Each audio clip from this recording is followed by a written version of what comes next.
ਚੰਡੀਗੜ੍ਹ ਪਹੁੰਚੇ ਕਾਂਗਰਸ ਪ੍ਰਧਾਨ ਮਲਕਿਅਰਜੁਨ ਖੜਗੇ ਨੇ ਪ੍ਰਧਾਨ ਮੰਤਰੀ ਨਰਿੰਦਰ ਮੋਦੀ ਨੂੰ ਘੇਰਿਆ ਹੈ। ਇਹ ਇਲਜ਼ਾਮ ਲਾਇਆ ਕਿ ਪੀਐਮ ਮੋਦੀ ਝੂਠ ਫੈਲਾ ਰਹੇ ਨੇ ਅਤੇ ਲੋਕਾਂ ਨੂੰ ਗੁੰਮਰਾਹ ਕਰਦੇ ਨੇ। दावा किया कि कांग्रेस ने जो वादे किए ने सत्ता चाहण ते पूरे किए जाएंगे। एक ऐसी जगह है, चाहे चंडीगढ़ हरियाणा मिल के रहने से मैं इसको अलग अलग नहीं समझता, और उसके साथ पंजाब भी रहने से बड़ा मुश्किल है कि एक तरफ पंजाब है, एक तरफ हरियाणा है, बीच में चंडीगढ़ है, और एक ही बहुत ही संपन्न स्टेटों में इसको भी गिना जाता है। लेकिन इतना संपन्न स्टेट होते हुए भी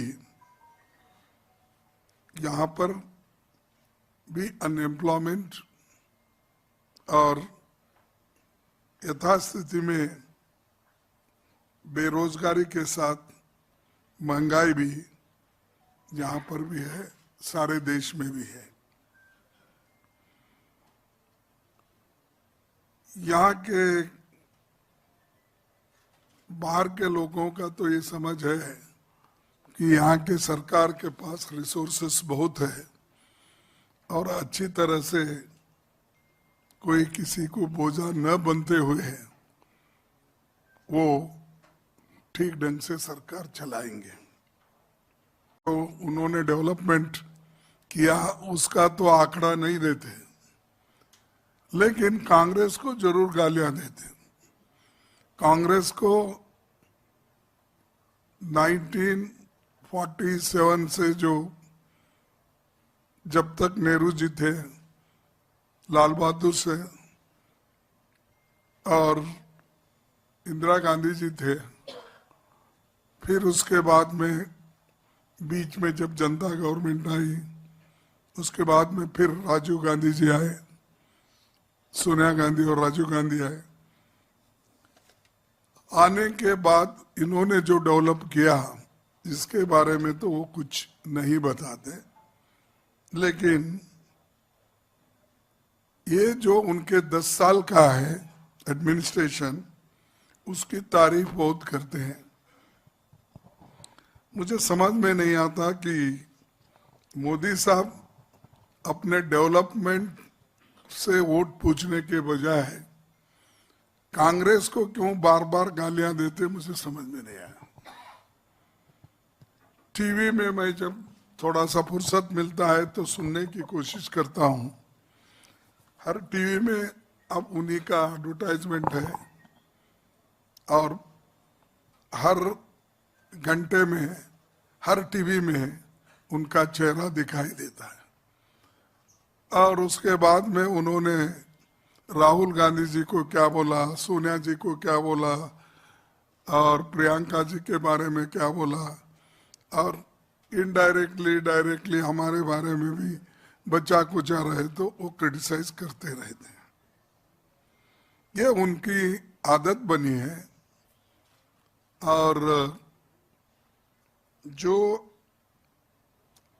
आदमी हमारे साथ दूसरों की जो टीका करता है वो खुद कुछ काम नहीं करता, यही उसका मतलब निकलता है। तो मैंने देखा 53 साल में कईयों प्राइम मिनिस्टर्स को देखा और कईयों चीफ मिनिस्टर्स को भी देखा, कोई ऐसा नहीं बोला जैसा मोदी साहब बोल रहे हैं। क्या बोल रहे हैं मोदी साहब? देखो, वो जातीय जनगणना करके आपका एक्सरे करेंगे घर का, घर में जो कुछ भी है सोना चांदी और आपके घर में जो भी संपत्ति है उसका बंटवारा करेंगे। अरे हम तो 55 साल हुकूमत किए, कभी किसी के पास छीन लेके हमने किया? किसी का मंगलसूत्र हमने छीना? लेकिन प्राइम मिनिस्टर ऐसा बोलते हैं तो मुझे अजब लगा। और मनुष्य को कम से कम ये ध्यान होना चाहिए कि क्या इमीडिएटली जो संविधान हमारे पास है उसके तहत जब हम सभी लोग चलने की कोशिश कर रहे हैं और उन्होंने उसके खिलाफ चल रहे हैं। तो ये जो कहना कि एक्सरे करके तुम्हारे घर में सोना है, आधा सोना लेंगे, अगर आपके घर में 2 एकड़ जमीन है तो 1 एकड़ जमीन दूसरों को दिलाएंगे। और यहाँ तक भी बोले, मैं अहमदाबाद में था तब उनकी भी एक रैली चल रही थी और मेरी एक रैली भी उधर चल रही थी। वहां तो उन्होंने अजब कर दिया, अजब गजब क्या बोलते हैं, कर दिया।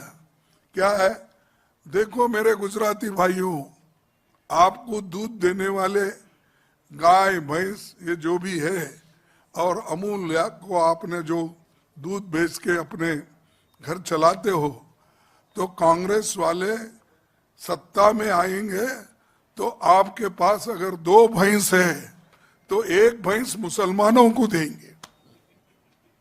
आप सुने होंगे, पढ़े होंगे या देखे होंगे। तो ऐसा प्राइम मिनिस्टर बोलता है, मेरे को ताजुब लगा। तुम्हारे भैंस, तुम्हारी मंगलसूत्र, तुम्हारा सोना चांदी, ये सब ऐसा बोल बोल के कितने दिन बेवकूफ बनाएंगे करेंगे। हमारे जो 5 न्याय है और 25 गारंटी है, हम करके दिखाएंगे। और इसको गठबंधन के जितने भी हमारे पार्टनर्स हैं वो भी हमको साथ दे रहे और हम उन्हों मिलके बहुत से जगह लड़ रहे हैं, इसीलिए कि जो मोदी जी कर रहे हैं वो ठीक नहीं है, ये सबको तो पता चल रहा है। और एक बात आपको तो मालूम है, हमारे बहुत से नेता लोग जब घर घर जाते हैं या गलियों में भाषण करते हैं कि नारी न्याय स्कीम, जो एक महिला घर में सबसे बड़ी होती है, घर चलाती है, उसको 1 लाख रुपए सालाना देने का हमने वायदा किया है, वो निभाएंगे। पक्की नौकरी देने का वायदा किया है, हम निभाएंगे। और 30 लाख वैकेंसी सेंट्रल गवर्नमेंट में खाली है और हरियाणा में 2 लाख से ज्यादा खाली है स्टेट में। आप सोचिए, ऐसा हर स्टेट का अगर आकलन करेंगे आपको मालूम है कितने लाख वैकेंसीज है और वो क्यों भर्ती नहीं हो रही, क्यों नहीं कर रहे। पहले ये जो खाली है ये तो करो, वो भी नहीं कर रहे। इसीलिए हम आएंगे तो ये जरूर करेंगे, पहले जितने भी खाली वैकेंसीज है वो भर्ती करेंगे। अब नरेगा स्कीम एक बहुत बड़ा स्कीम जो सोनिया गांधी जी ने और मनमोहन सिंह जी ने लाया था, तो उसकी जो मजदूरी है कम है। तो हम सत्ता में अगर हमको जनाधार मिला या जनता आशीर्वाद की तो हम जरूर उसको 400 रुपए डेली बनाएंगे और उसके दिन भी हम बढ़ाएंगे। उसी तरह से एक चीज जो अर्बन लेवल पे भी नरेगा जैसा स्कीम हम ला रहे हैं। और कहा कि यहाँ पर भी नौकरी बहुत मिलती नहीं, ठेले वाले हैं, छोटे मोटे लोग रास्ते पे सामान बेचते हैं, अनऑर्गेनाइज्ड वर्कर्स है और ये अपने कॉन्ट्रैक्ट लेबर्स है, उसके बाद डेली वेजेस है। इन सबको हम अपनी ठीक से मदद करेंगे। और आशा वर्कर्स, हमारे मिड डे मील वर्कर्स और ये जो अपने आंगनवाड़ी वर्कर, इनको हम उनकी सैलरी डबल करेंगे। अब जो सैलरी है उसका डबल करेंगे। ये सब हमारे वायदे है, ये सिर्फ हवा में नहीं, हम बगैर बोले ही कई वायदे सोनिया गांधी जी के समय में, मनमोहन सिंह के समय में हम किए हैं। जैसा नरेगा स्कीम हो, जैसा फूड सिक्योरिटी हो, जैसा RTE हो, राइट टू एजुकेशन, RTA हो, और जो अपने फॉरेस्ट एक्ट हमने बनाकर जो वहाँ के आदिवासियों को दिया है, ऐसे सब चीजें बगैर पूछे हमने की, और ये जब हम वायदा कर रहे हैं ये हम निभाएंगे। उसके साथ ही साथ आखिरी में हम पहले 5 किलो राशन देते थे फूड सिक्योरिटी एक्ट के तहत, अब देने का हम 10 केजी राइस फ्री देंगे, 10 केजी, और ये हम निभाएंगे। अब कर्नाटक में हम कर रहे हैं, तेलंगाना में भी हम बढ़ा रहे हैं।